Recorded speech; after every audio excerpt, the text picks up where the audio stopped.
son Yahweh with the Battle Axes of the Most High, coming back to you on the Thursday morning class of time to stop playing the games.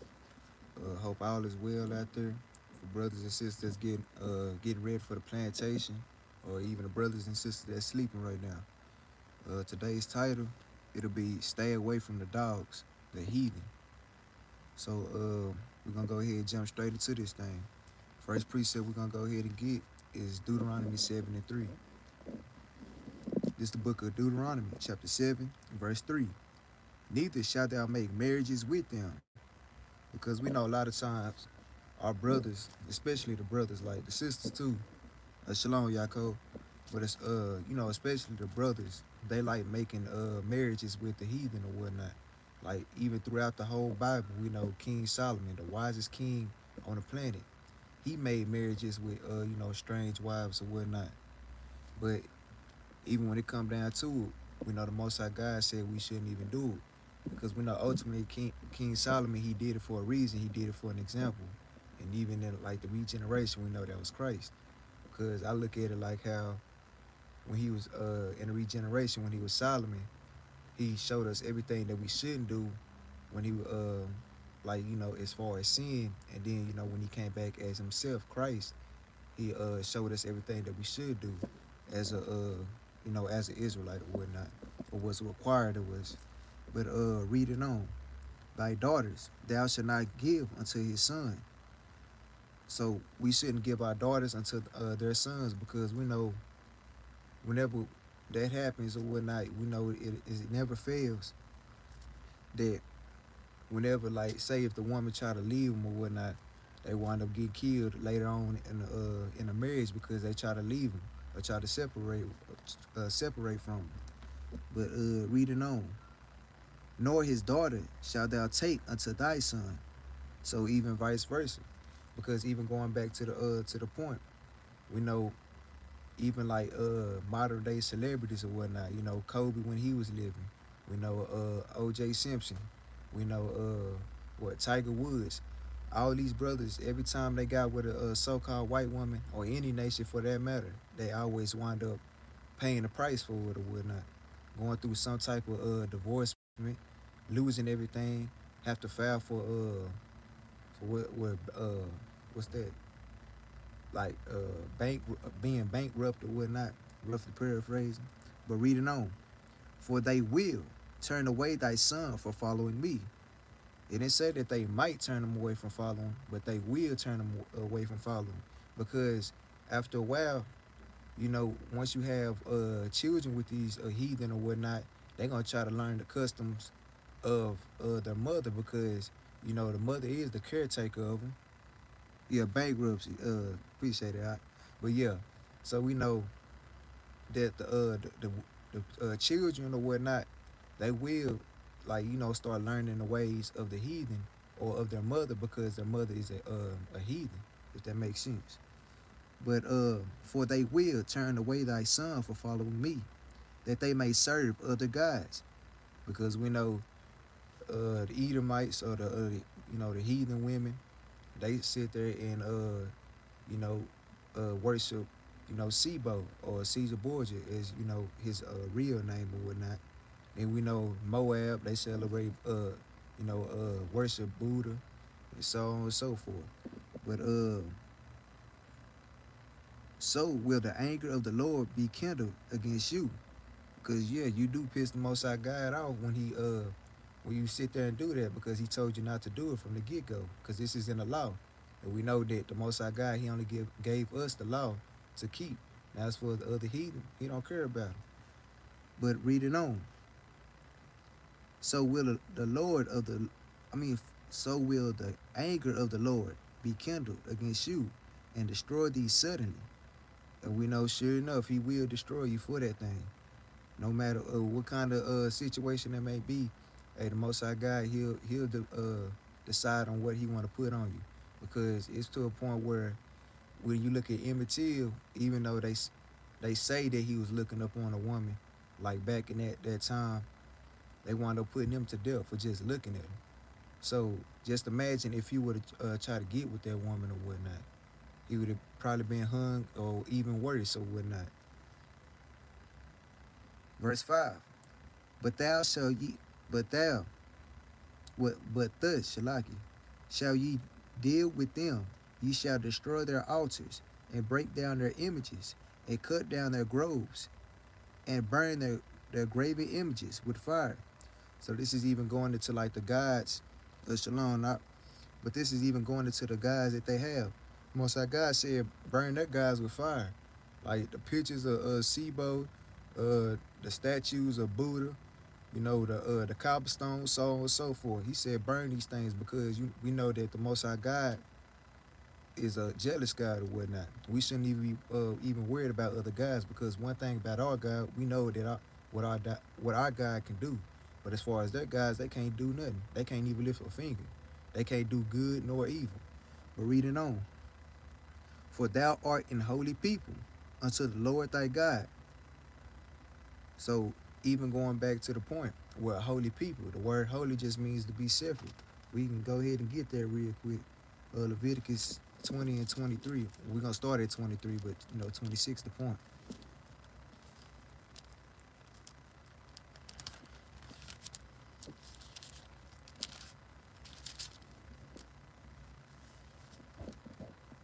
It's the book of Leviticus, chapter 20 and verse 23. And ye shall not walk in the manner of the nation which I cast out before you, for they committed all these things, and therefore I abhor them. So he told us not to even, pretty much deal with them. Like, as far as like the things that they do, celebrating Christmas, celebrating Easter that they just celebrated, celebrating Halloween, so on and so forth. Like, we ain't supposed to do these things because we know the Most High God, he gave us high holy days that we supposed to keep. Feast of dedication, the Passover that we just kept, Day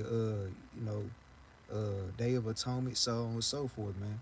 Because these things mean something to the Most High God, because he ordained these things for us.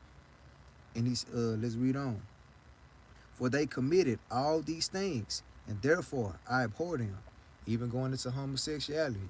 So he said, because they commit all these things, he abhor them. Also, like, for the things and the atrocities that they do to our people on the daily. But reading on. But I have said unto you, ye shall inherit their land, and I will give it unto you to possess it, a land that floweth with milk and honey. I am the Lord your God.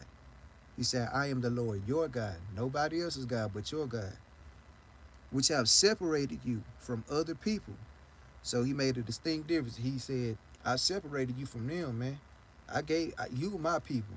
You stay yourself over here, man. But as far as them, let them do what they gonna do, because all they are is servants and handmaids. But reading on, ye shall therefore put difference, put difference between clean beasts and unclean, and between unclean fowls and unclean. And ye shall not make your souls abominable by beast, or by fowl, or by any manner of living thing that creepeth on the ground, which I have separated from you as unclean. So even going into the foods that we eat, we know that Moab, he like crab, shrimp, lobster, a octopus, so on and so forth. As far as Esau, they like roadkill, man. They like eating squirrels, snakes, and alligators, man. But reading on, verse 26, and ye shall be holy unto me, for I the Lord am holy, and have severed you from other people, that ye should be mine. So even it reiterated itself in like how it said in verse 23. And he just used a different word, but it means the same thing. Severed just means to cut off, so that we could be his or whatnot. Because every time we go off, the Most High God, he get pissed off. Hosea 5 and 15, he goes back to his place until we acknowledge our offense. But one thing about it, he'll never like forsake us. That's why, like, even with King David, he said, hey, I have never seen the righteous forsaken. But we do have to repent, otherwise he'll never sit there and come back from his place unless you start keeping his commandments or whatnot. And then you wonder why you sit there and go through things, because you showing the Most High God that you basically hate him. Like whenever you sin against him. But going back to Deuteronomy 7 and 3.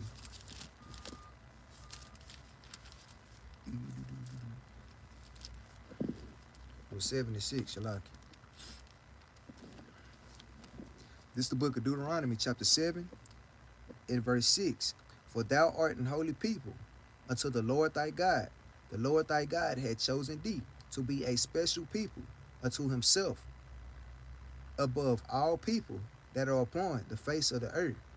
So if the Most High God, he sat there and made us above all these people, why do we lower ourselves to a lower standard, man? We know it's Stockholm syndrome or whatnot. Yeah, you try to use them big words like, Capt Benaniyah. But but yeah, so why do we sit there and do that, man? He say that we above him, but now we try to be equal to him, or we try to be below him or whatnot. But the Most High God said we the best thing on the planet. We special, man, and we know time and time again we can always prove how we special. We the fastest, the strongest, the smartest, and so on and so forth. So why you think he said be holy? Because hey, we're made in his image, and he want us to keep these laws, statutes, and commandments. Because that's one thing that we got above the heathen, or above any type of religion that's out here that tries to say otherwise, man. So going on to the next precept, we're gonna get Tobit chapter 4 and verse 12.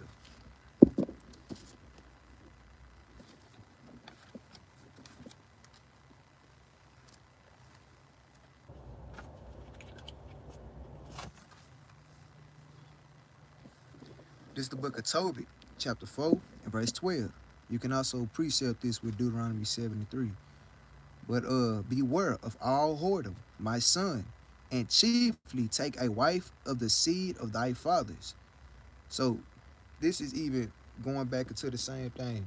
It says, take thy seed of thy fathers, unto yourself or whatnot. Basically saying, marry somebody that's out of these 12 tribes, man.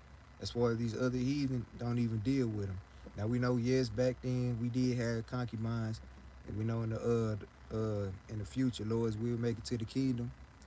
We will sit there and most likely have them again, because we know that we cannot make our women concubines, because in Deuteronomy 7 and 23 and 17 it says, neither shall thou make thy daughters whores of we're gonna go ahead and get it. I don't want to butcher the scripture, man. Yeah. This is the book of Deuteronomy chapter 23 and verse 17. There shall be no whore of the daughters of Israel, nor a sodomite of the sons of Israel. So we can't make our women whores, more of the story. But going back to the topic of Tobit chapter 4 and verse 12 from the top. Beware of all whoredom, my son, and chiefly take a wife of the seed of thy father, and take not a strange woman to wife. So the Most High God, he called the other women, or other heathen women, he called them strange, man. Just like how we commit sin on the daily or whatnot, he estranged to them. That's an abomination. Basically, that's what he's saying. But reading on, which is not of thy father's tribe, for we are the children of the prophets, Noah, Abraham, Isaac, and Jacob. So basically, Tobit's going through like the bloodline, a little quick breakdown of it. Talking about Noah, Abraham, Isaac, and Jacob. These are our forefathers. But reading on. Remember, my son, that our fathers from the beginning, even that they all married wives of their own kindred. So basically, he letting us know that from the get-go, we always married our women. But then over time, we started going off when we started making them our wives. But reading on, and were blessed in their children, and their seed shall inherit the land. So like, even going to the precept in Sirach or whatnot, like it says, sow with thy own our own seed or whatnot, because we start giving our strength to these strange women, and then we wonder why we 5'3", why we anorexic, have these different type of issues with us or whatnot, because we gave them to the other heathen. We gave our our seed to the other women, and then over time they started getting weaker by the generation and stuff.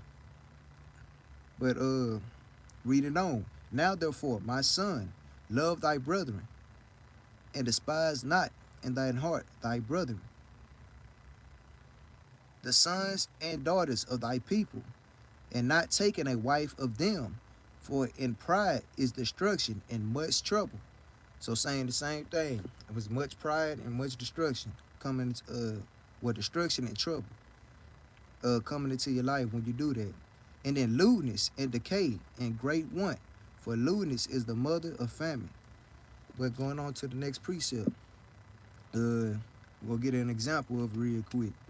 Nehemiah chapter 13 and verse 24. You know the class.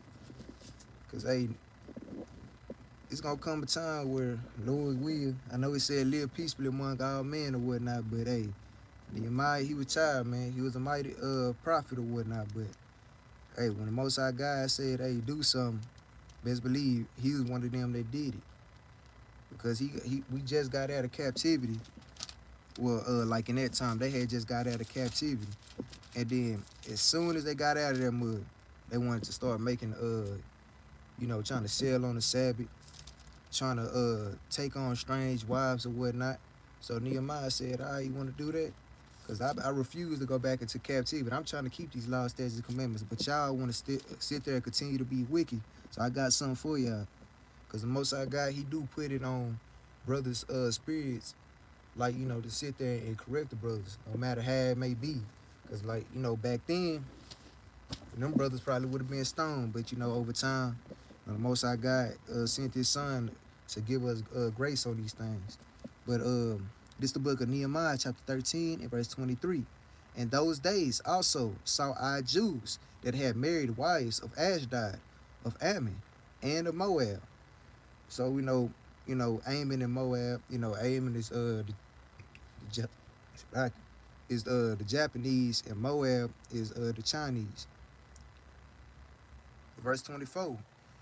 And their children spake half in the speech of Ashdod, and could not speak in the Jews' language. So going back to the point where I was talking about earlier, like whenever you give your seed to these heathen women, they stop learning back about everything that that's our proper heritage or whatnot, or our original heritage, because these children, they couldn't even speak the Jews' language. We know our language was Hebrew. So just imagine, as time progressed or whatnot, since the women are like the caretakers of the children, since they supposed to be keepers at home, the men, they out working all day, so they really don't have time to like sit there and try to teach their children. So a majority of the time, it be the women. So they started learning different languages or whatnot of the heathen, and they could speak their own language. So that's when Christmas started coming in. That's when cause you probably got some brothers that's out there that's married to Edomites or these other nations, not knowing that they probably teaching them about trying to be in the KKK or whatnot, saying that this is their original heritage, or this is their roots or whatnot. But reading on, it could not speak in the Jews' language, but according to the language of each people. Verse 25, and I contended with them. So basically, the modern day word for contended is basically Nehemiah. He charged them up about it, man, and cursed them and smote certain of them. So Nehemiah, he laid hands on some of them, man, because they thought it was a game. But reading on, and plucked off their hair and made them swear by God. So hey, he was ripping hair out their beards, man. Probably if they had long hair, he was snatching hair out their head, man. And he made them swear by God, saying, ye shall not give your daughters unto their sons, nor take their daughters unto your sons, or for yourselves. Reading on. Did not Solomon, king of Israel, sin by these things? So, see, Nehemiah, he knew the history, man. He was like, man, didn't Solomon go off by doing these things or whatnot? So if the wisest king on the planet sat there and did that, what chance do you have when you trying to do these things, man? Talking about some brothers, they be out here, I'm just doing it to get payback or whatnot. Right now, it's not the time for that, man. Because at that point, you just being lustful, man. That's all you trying to do, man. You worried about trying to get payback right now when the Most High God say, hey, this weapon, our weapons of warfare is not carnal or whatnot, man. Those things are spiritual. We are worried about building up our nation, and then all that will come in the end or whatnot taking them to be concubines and so on and so forth, man. If the Most High God, He ordained that thing. Cause either way, I don't care, man. I don't care to have a concubine, but that's just me. But verse 26, did not Solomon, king of Israel, sin by these things? Yet among many nations was there no king like him, who was beloved of his God, and God made him king over all Israel. Nevertheless, even him did outlandish women cause cause to sin. So even like expansion on the point I was making or whatnot, it caused him to sin in the end when he did that. Verse 27, shall we then hearken unto you to do all this great evil, to transgress against our God and marry strange wives? Because we know we can go ahead and get it real quick. 1 John 3 and 4.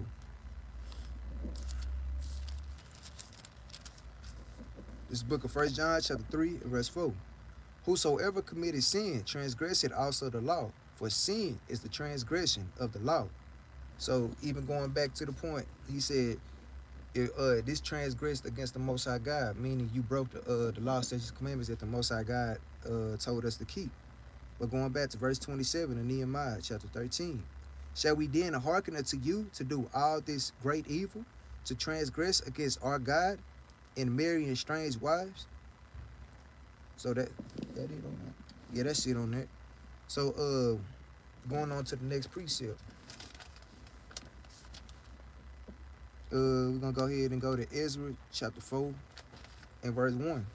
Cause this part was talking about the wives. Now we're gonna go into like brothers and sisters that's trying to make, covenants with them, or like trying to be our buddy with them. Bob that's on the that's at work with you, or Susan or Tanner, like Captain Yari, I always say.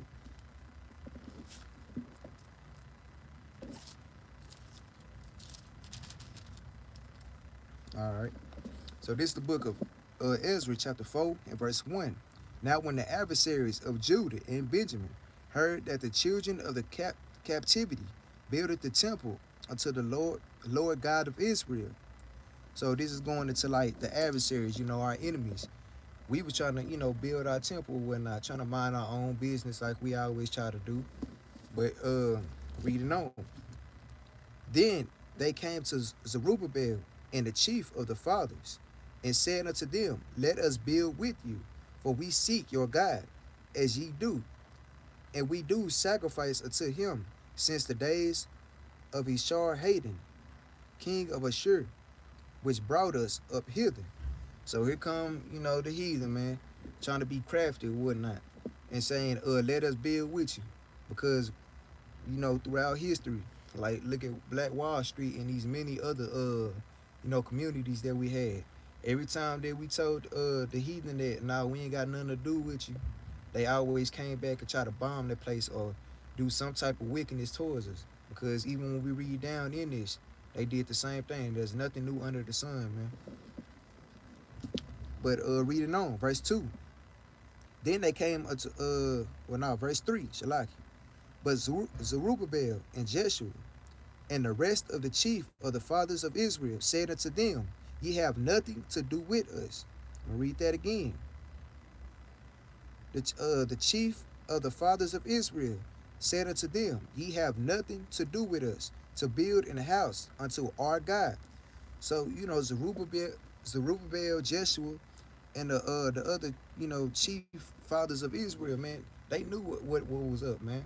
They knew what the consequences would be if they try to have these other, heathen sit there and try to, build with us. So they said, hey, man, y'all ain't got nothing to do with us, man. It's a build like something to our God, man. We know the Most High God, he told us, like, keep ourselves over here and y'all stay over there, man. Y'all build unto y'all guys, basically. But reading on, ye have nothing to do with us, to build an house unto our God, but we ourselves together will build unto the Lord God of Israel, as King Cyrus, the king of Persia, had commanded us. So, Most High God, he always seen a way for us or whatnot, because, yeah, we was in captivity at this time, but the Most High God basically put it on the king's heart to let us build the temple. We can go ahead and get that. Proverbs 21 and 1. Real quick. This the book of Proverbs, chapter 21, and verse 1. The king's heart is in the hands of the Lord, as the rivers of water. He turneth it whithersoever he will. So, letting us know that, hey, any king that's out here, president, like so on and so forth, the Most High God, hey, he makes the final say so, man. Because even with King Pharaoh or whatnot, he hardened his heart each time until eventually, he returned all that recompense on his own head, man. Because Most High God said, man, I control all these things, man. Because it says that he controlled the rivers of the water. So just imagine, the Most High God can control water. When men try to, that's letting you know that the Most High God, he got all power in his hand. Because even up here, when we building like little dams and stuff or whatnot, it's some stuff called leachate water. It's some black toxic water or whatnot. We try to keep it like, in a solitary place or whatnot so it don't move. But in my head, I'm always try to think spiritual on it. I'm like, man, wherever that water is not gonna hold, man, because if the Most High God tell that water to move, it's gonna move, man. No matter how much dirt or how deep of a hole that you try to dig, man, that water's gonna find a way out there. And sure enough, every time that we go back there, we see it leaking across the road or whatnot. But going back to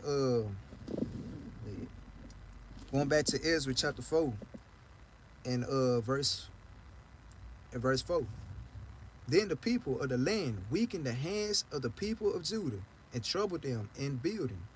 So here come these, weak ass nations, man, sitting there, and since they want to be all in their feelings or whatnot, and since we didn't want to build with them, they're like, okay, we're gonna weaken them. We're gonna try to cause some type of havoc or some type of trouble with some type of issue, man. But reading on, yeah, verse 5, and hired counselors against them to frustrate their purpose all the days of Cyrus, king of Persia, even until the reign of Darius, king of Persia, man. So like they started sending counselors against us to frustrate us, man. Like meanwhile, we try to mind our own business, man. We trying to just serve our God with joyful and gladness of heart, man. But nah, y'all want to be all in your feelings about it. But read on. And in the reign of Ahasuerus, in the beginning of his reign, wrote they unto him an accusation against the inhabitants of Judah and Jerusalem. So we know that even jumping back up, King Cyrus, he gave us what ultimately the Most High God put it on King Cyrus to let us do that. But then they want to make false accusations against us, and just trying to bring more trouble. But jumping down to verse 11. This is the copy of the letter that they sent unto him, even unto Ahasuerus the king, thy servants, the men on this side of the river, and at such a time be it known unto the king that the Jews which came up from thee to us are come up unto Jerusalem, building the rebellious and the bad city, and have set up the walls thereof, and joined the foundation. So going on to the next point of it, still just bringing up more and more false accusations and whatnot. So I'll jump to the end of it real quick. So verse 24. Then ceased the work of the house of God, which is at Jerusalem. So it ceased until the second year of the reign of Darius, king of Persia. So eventually, these wicked heathen, they ceased our work, man. All because they wanted to make false accusations. But going on to the next precept, Sirach 12 and 10. Because even going back to like how Jerubbaal and Jeshua and the fathers of Israel or whatnot, they knew about these precepts were like I'm finna bring out. Because they knew what was gonna be the end game of it.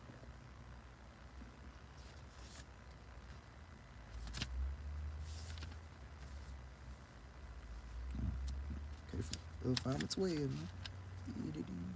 All right, this is the book of Sirach, chapter 12 and verse 10. Never trust thine enemy, for like as iron rusted, so is his wickedness. So, like, they knew about these precepts right here to never trust our enemy, man. Because every time, our people start to trust them, it always turns bad for them.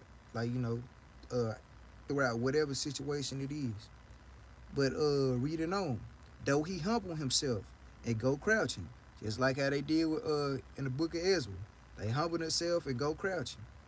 Yet take good heed and beware of him, and thou shalt be unto him as if thou hadst wiped a looking glass, and thou shalt know that his rust had not been altogether wiped away.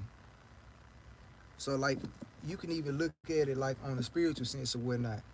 Like, how I say it, shalom, but like, how I say that, little living the whole lump, even going back to their wickedness, man.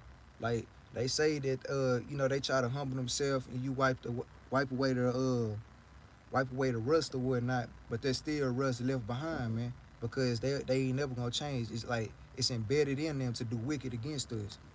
But reading on, set him not by thee, lest when he had overthrown thee, he stand up in thy place. Neither let him sit at thy right hand, lest he seek to take thy seat.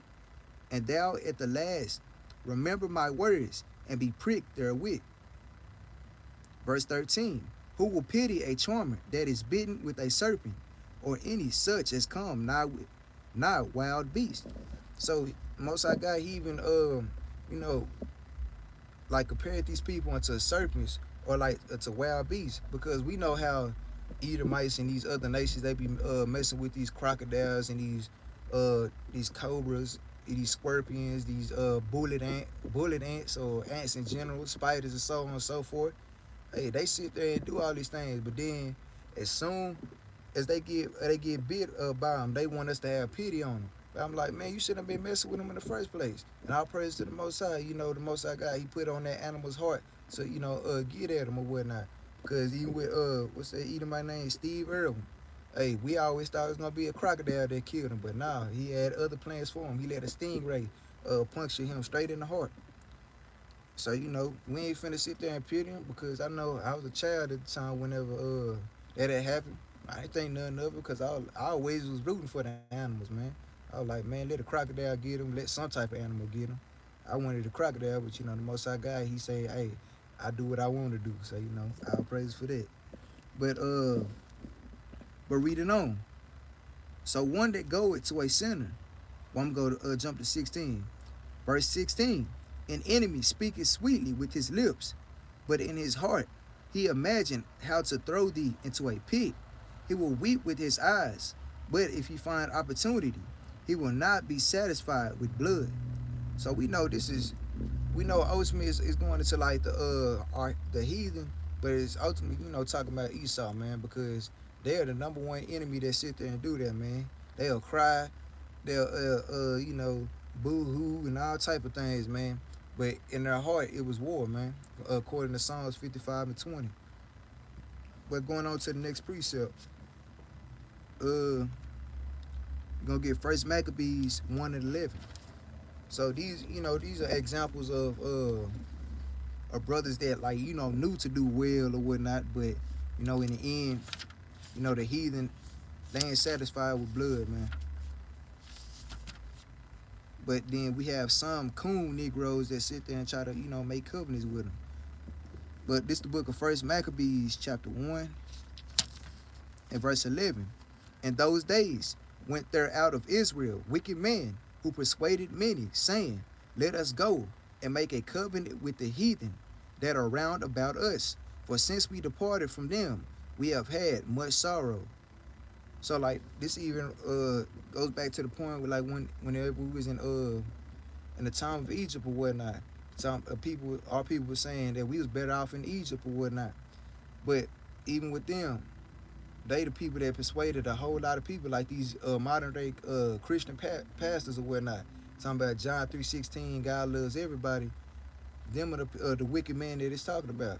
And then, sure enough, we do have some brothers out here that's pushing that Israel is we should love everybody, let them in that congregation or whatnot. But the Most High God, according to Leviticus, Deuteronomy 73, and so on and so forth, that we supposed to be separated from these people.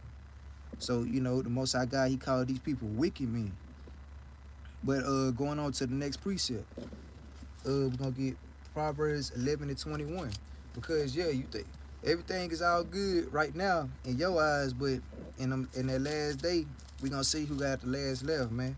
Because some people, they do know that we supposed to be separated from these people, but yet they gonna push that agenda to say otherwise, man. Because they all in it for the money. But this book of Proverbs chapter 11 verse 21. Though hands on in hand, the wicked shall not be unpunished, but the seed of the righteous shall be delivered. I'm gonna read that again. Though hands on in hand, though y'all try to sing kumbaya, my Lord, the wicked shall not be unpunished, but the seed of the righteous shall be delivered, man. So whatever you doing, man, just know you're gonna be punished for it, because you know it's wrong. Because even with Martin Luther King, he was trying to do the same thing. He was trying to, have hands on in hand, but at the end, he realized that he said, I led my people into a burning building. Let you know that, hey, these white folk and these other nations, man, they ain't no good for us, man. So going on to the next precept, we'll get Isaiah 13 and 15. It's a precept for Proverbs.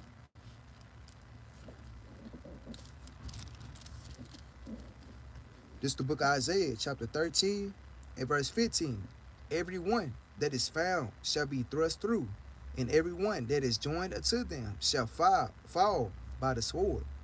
So even going into how the prophecies talk about how we gonna be in race wars or whatnot. So if you got a white wife or whatnot, where's she gonna go? If you try to get into the truth, or you trying to stick with your people, where is she gonna go? Or where are you gonna go? Because if you bring her over here, she gonna be hanged. If you go over there, you gonna be hanged. So it ain't gonna make no sense. And if you try to bring the children on either side, they mess around and they'll be our people ultimately or whatnot.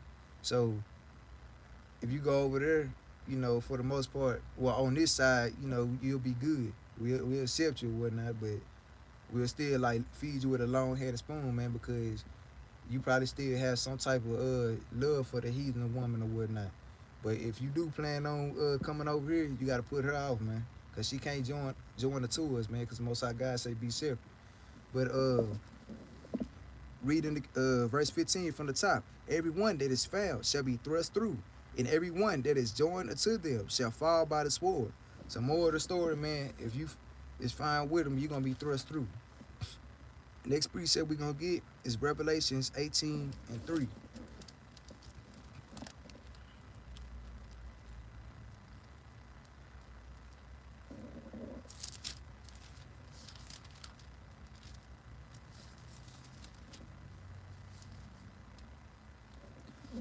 This is the book of Revelations chapter 18 and verse 3.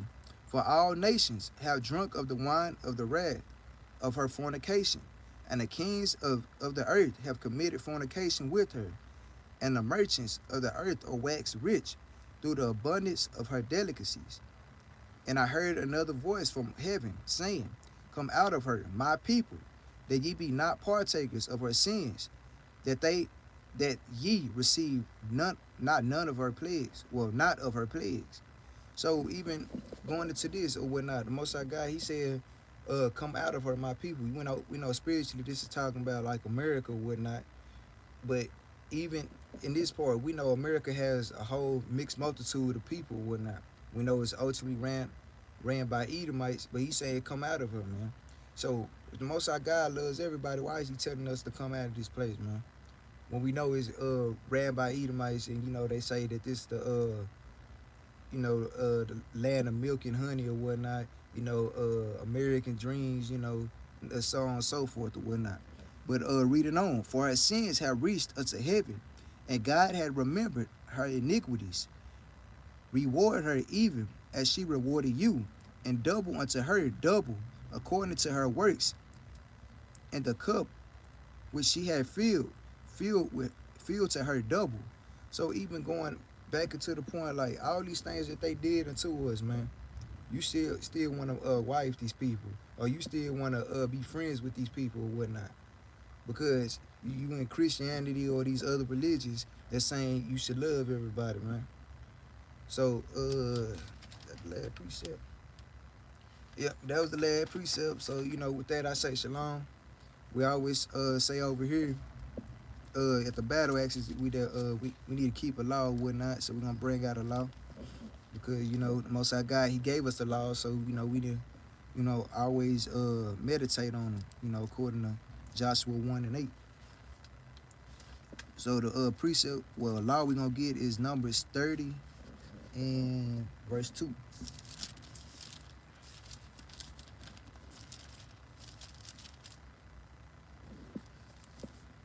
This is the book of Numbers, chapter 30 and verse 2. If a man vow a vow unto the Lord, or swear an oath to bind his soul with a bond, he shall not break his word. He shall do according to all that proceeded out of his mouth. So like, you see, the Most High God said, if you gonna vow a vow to me, man, make sure you keep it. More of the story, like just like how we vowed, back in the time of Exodus, like throughout history or whatnot, we always vowed that we wouldn't take strange wives, that we wouldn't trust our enemies, and so on and so forth. So if we gonna vow something, if we gonna vow to keep these laws, let's do it, to the best of our ability and stop being backsliders or whatnot. But with that, I say shalom. I hope everybody have a good day today at work. Hey, deal with your brothers in wisdom, knowledge, and understanding or whatnot. As far as the heathen, live peacefully among them or whatnot. Don't get yourself fired, because ultimately, Exodus 14:14, Most High God, He'll deal with them. But with that, I say shalom.